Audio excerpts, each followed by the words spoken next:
ओम नमो भगवते वासुदेवाय नमः। नमस्कार दोस्तों, आज मैं आपको एकादशी के दिन सुनी जाने वाली श्री शालिग्राम जी की पुण्य फल प्रदान करने वाली सच्ची कथा सुनाऊंगी। अगर आपको यह कथा अच्छी लगी तो वीडियो को लाइक, सब्सक्राइब और शेयर जरूर कीजिएगा। एक बार प्रेम से बोलो विष्णु भगवान की जय। एक कसाई था जिसका नाम था सदना। वह बहुत ही ईमानदार था। वो भगवान के नाम और कीर्तन में मस्त रहा करता था। यहाँ तक कि मांस को काटते बेचते हुए भी वह भगवान का नाम गुणगान करता रहता था। एक दिन वह अपनी ही धुन में कहीं जा रहा था कि अचानक उसके पैर से कोई पत्थर टकराया। वह रुक गया और उसने देखा एक काले रंग के गोल पत्थर से उसका पैर टकरा गया है। उसने वह पत्थर उठा लिया और अपनी जेब में रख लिया, यह सोचकर कि यह मांस तोलने के काम में आएगा। वापस आकर उसने वह पत्थर मांस के वजन को तोलने के काम में लगाया। कुछ ही दिनों में उसने समझ लिया कि यह पत्थर कोई साधारण नहीं है, क्योंकि जितना वजन उसको तोलना होता है पत्थर उतने ही वजन का हो जाता। धीरे धीरे यह बात फैलने लगी कि सदना कसाई के पास वजन करने वाला पत्थर है। वह जितना चाहता है पत्थर उतना ही तोल देता है। किसी को 1 किलो मांस देना होता है तो तराजू में उस पत्थर को एक तरफ डालने पर दूसरी ओर 1 किलो का ही मांस तुलता है। अगर किसी को 2 किलो चाहिए हो तो वह पत्थर 2 किलो के भार जितना भारी हो जाता है। इस चमत्कार के कारण उसके यहाँ लोगों की भीड़ जुटने लगी। भीड़ जुटने के साथ ही सदना की दुकान की बिक्री बढ़ गई। यह बात एक ब्राह्मण तक भी पहुँची। हालांकि वह ऐसी अशुद्ध जगह पर नहीं जाना चाहते थे जहाँ मांस कटता हो व बिकता हो, किंतु चमत्कारी पत्थर को देखने की उत्सुकता उसे सदना की दुकान तक खींच लाई। दूर से खड़ा होकर वह सदना कसाई को मांस तोलते देखने लगा। उसने देखा कि कैसे वह पत्थर हर प्रकार के वजन को बराबर तोल रहा है। ध्यान से देखने पर उसके शरीर के रोए खड़े हो गए। भीड़ के छंटने अर्थात कम होने के बाद ब्राह्मण सदना कसाई के पास गया। ब्राह्मण को अपनी दुकान में आया देखकर सदना कसाई प्रसन्न भी हुआ और आश्चर्यचकित भी। बड़ी नम्रता से सदना ने ब्राह्मण को बैठने के लिए स्थान दिया और पूछा कि वह उनकी क्या सेवा कर सकता है। ब्राह्मण बोले, तुम्हारे इस चमत्कारी पत्थर को देखने के लिए ही मैं तुम्हारी दुकान पर आया हूँ, या यूँ कहूँ कि ये चमत्कारी पत्थर ही मुझे खींचकर तुम्हारी दुकान पर ले आया है। बातों ही बातों में उन्होंने सदना कसाई को बताया कि जिसे पत्थर समझकर वो मांस तोल रहा है वास्तव में वो शालिग्राम जी हैं, जो कि भगवान का स्वरूप होता है। शालिग्राम जी को इस तरह गले कटी मांस के बीच में रखना व उनसे मांस तोलना बहुत बड़ा पाप है। सदना बड़े ही सरल प्रवृत्ति का भक्त था। ब्राह्मण की बात सुनकर उसे लगा कि अनजाने में मैं तो बहुत बड़ा पाप कर रहा हूँ। उन्हें विनय करके सदना ने वह शालिग्राम उन ब्राह्मण को दे दिया और कहा कि आप तो ब्राह्मण हैं, इसीलिए आप ही इनकी सेवा परिचर्या करके इन्हें प्रसन्न करें। मेरे योग्य कुछ सेवा हो तो मुझे अवश्य बताएं। ब्राह्मण शालिग्राम शिला को बहुत सम्मान से घर ले आए। घर आकर उन्होंने श्री शालिग्राम जी को स्नान करवाया, पंचामृत से अभिषेक किया व पूजा अर्चना आरंभ कर दी। कुछ दिन ही बीते थे कि उन ब्राह्मण के स्वप्न में श्री शालिग्राम जी आए और कहने लगे कि हे ब्राह्मण, मैं तुम्हारी सेवा से प्रसन्न हूँ, किंतु तुम मुझे उसी कसाई के पास छोड़ आओ। स्वप्न में ही ब्राह्मण ने कारण पूछा तो उत्तर मिला कि तुम मेरी अर्चना पूजा करते हो मुझे अच्छा लगता है, परंतु जो भक्त मेरे नाम का गुणगान कीर्तन करते रहते हैं उनको मैं अपने आप को भी बेच देता हूँ। सदना तुम्हारी तरह मेरी सेवा नहीं करता, परंतु वह हर समय मेरा नाम गुणगान करता रहता है, जो कि मुझे बहुत अच्छा लगता है। इसीलिए तो मैं उसके पास गया था। ब्राह्मण अगले दिन ही सदना कसाई के पास गया और उनको प्रणाम करके सारी बात बताई। तत्पश्चात श्री शालिग्राम जी को उन्हें सौंप दिया। ब्राह्मण की बात सुनकर सदना के आंखों में आंसू आ गए। मन ही मन उन्होंने मांस बेचने और खरीदने के कार्य को तिलांजलि देने की सोची और निश्चय किया कि यदि मेरे ठाकुर को कीर्तन पसंद है तो मैं अधिक से अधिक समय नाम कीर्तन ही करूँगा। एक बार प्रेम से बोलो श्री शालिग्राम भगवान की जय। आइए अब सुनते हैं एकादशी के दिन सुनी जाने वाली भगवान श्री हरि की सच्ची कथा, जिसे सुनने मात्र से दुख दरिद्रता समाप्त हो जाती है। कन्नौज में एक ब्राह्मण रहता था, उसका नाम अजामिल था। यह अजामिल बड़ा शास्त्रज्ञ और शील सदाचार और सद्गुणों का तो यह खजाना ही था। ब्रह्मचारी, विनयी, जितेंद्रिय, सत्यनिष्ठ, मंत्रवेता और पवित्र भी था।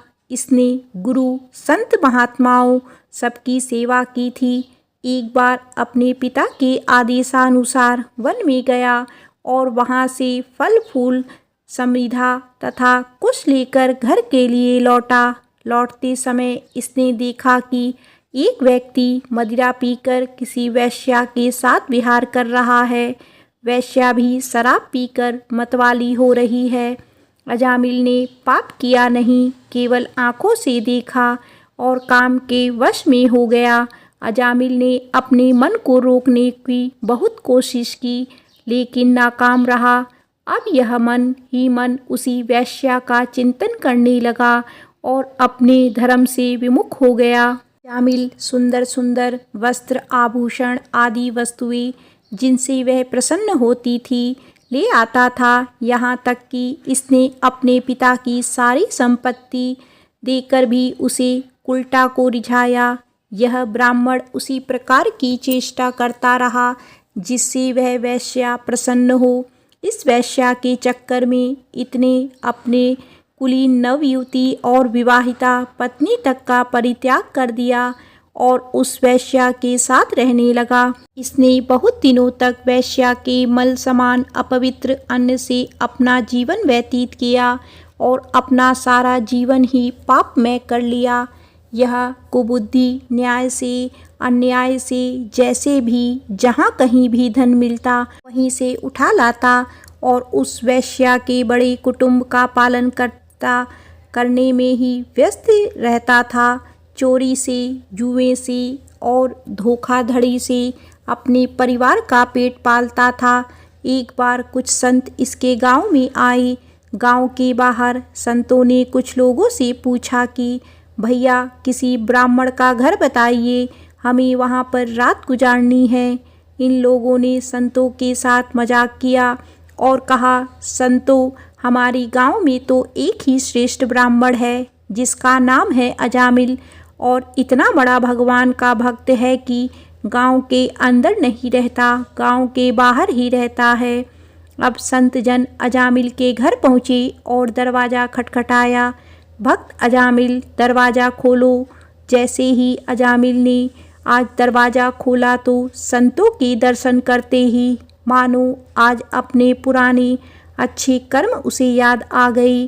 संतों ने कहा कि भैया रात बहुत हो गई है, आप हमारे लिए भोजन और सोने का प्रबंध कीजिए।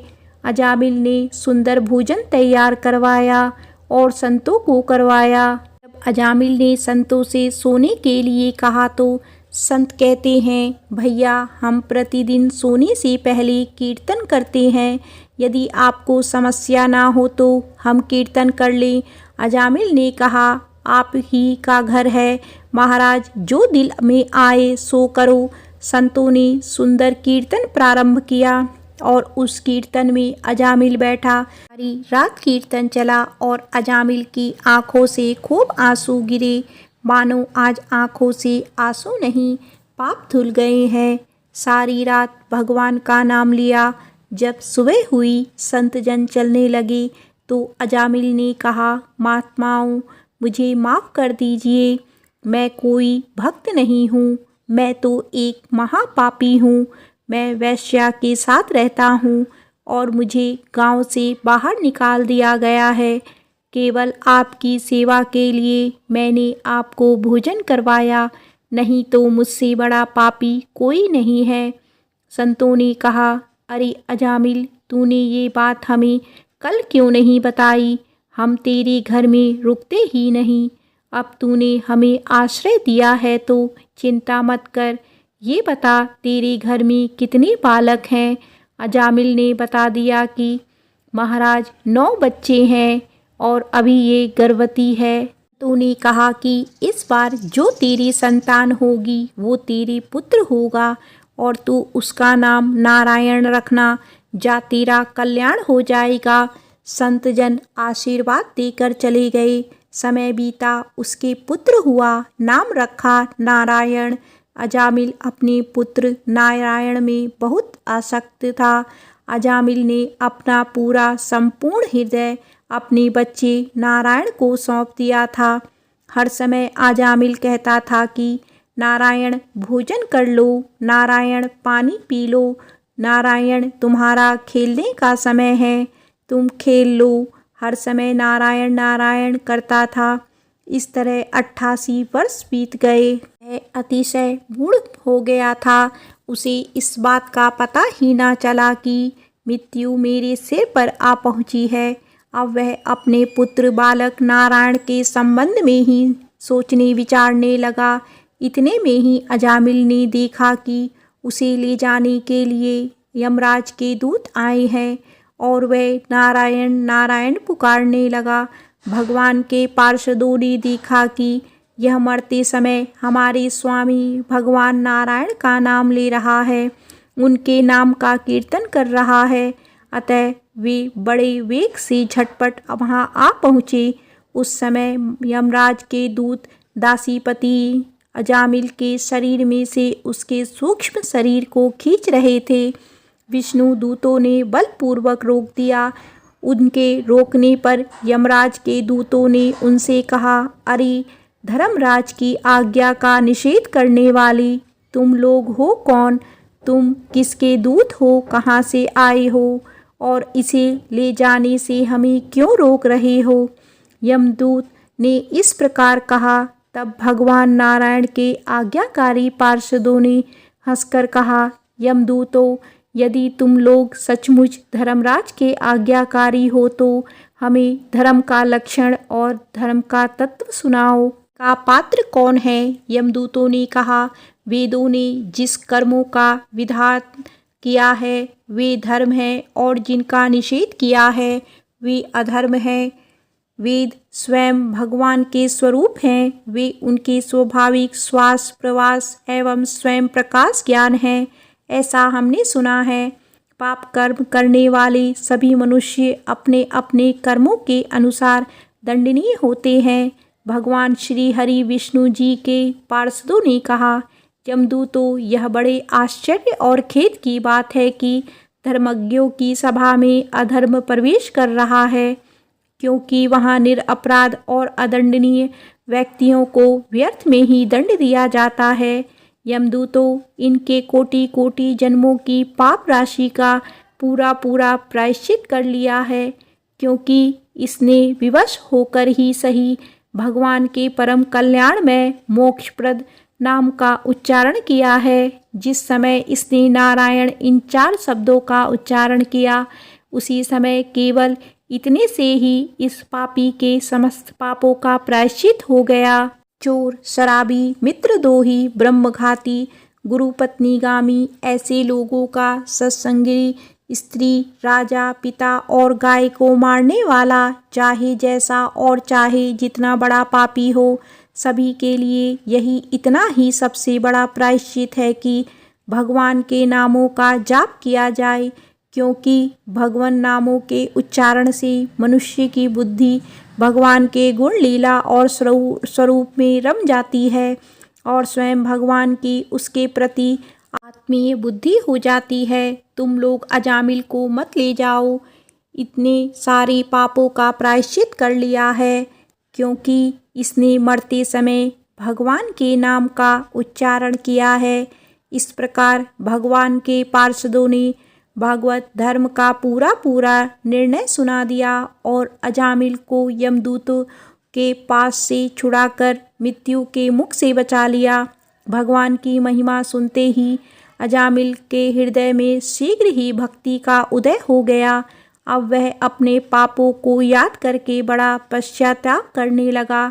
अजामिल मन ही मन सोचने लगा, अरे मैं कैसा इंद्रियों का दास हूँ। मैंने एक दासी के गर्भ से पुत्र उत्पन्न करके अपना ब्राह्मण तत्व नष्ट कर दिया। यह बड़े दुख की बात है। धिक्कार है, मुझे बार बार धिक्कार है। मैं संतों के द्वारा निंदित हूँ, पापात्मा हूँ। मैंने अपने कुल में कलंक का टीका लगा दिया। मेरे माँ बाप बूढ़े और तपस्वी थे, मैंने उनका भी परित्याग कर दिया। मैं कितना कृतज्ञ हूँ। मैं अब अवश्य ही अत्यंत भयावह नरक में गिरूंगा, जिसमें गिरकर धर्मघाती पापात्मा कामी पुरुष अनेक प्रकार की यम यातना भोगते हैं। कहाँ तो मैं महाकपटी, पापी, निर्लज और ब्रह्म तेज को नष्ट करने वाला, तथा कहाँ भगवान का वह परम मंगलमय नारायण नाम। अब मैं अपने मन, इंद्रियां और प्राणों को वश में करके ऐसा प्रयत्न करूंगा कि फिर अपने को घोर अंधकार में नरक में ना डालूं। मैंने यमदूतों से डर के अपने पुत्र नारायण को पुकारा और भगवान के पार्षद प्रकट हो गए। यदि मैं वास्तव में नारायण को पुकारता तो क्या आज श्री नारायण मेरे सामने प्रकट नहीं हो जाते। अब अजामिल के चित्त से संसार के प्रति तीव्र वैराग्य हो गया है। वे सबसे संबंध और मोह को छोड़कर हरिद्वार चले गए। उस देव स्थान में जाकर वे भगवान के मंदिर में आसन पर बैठ गए और उन्होंने योग मार्ग का आश्रय लेकर अपनी सारी इंद्रियों को अन्य विषयों से हटाकर मन भगवान श्री हरि विष्णु में लीन कर लिया और मन को बुद्धि में मिला दिया। इसके बाद आत्मचिंतन के द्वारा उन्होंने बुद्धि को विषयों से पृथक कर लिया तथा भगवान के धाम अनुभव स्वरूप पर ब्रह्म को में जोड़ दिया। इस प्रकार जब अजामिल की बुद्धि त्रिगुणमयी प्रकृति से ऊपर उठकर भगवान के स्वरूप में स्थित हो गई, तब उन्होंने देखा कि उनके सामने वे ही चारों पार्षद जिन्हें उन्होंने पहले देखा था खड़े हैं। अजामिल ने सिर झुकाकर उन्हें नमस्कार किया। उनका दर्शन पाने के बाद उन्होंने उस तीर्थ स्थान में गंगा के तट पर अपना शरीर त्याग दिया और तत्काल भगवान के पार्षदों का स्वरूप प्राप्त कर लिया। अजामिल भगवान के पार्षदों के साथ स्वर्णमय विमान पर आरूढ़ होकर आकाश मार्ग से भगवान लक्ष्मीपति के निवास स्थान वैकुंठ को चले गए। प्रेम से बोलो श्री हरि विष्णु भगवान की जय।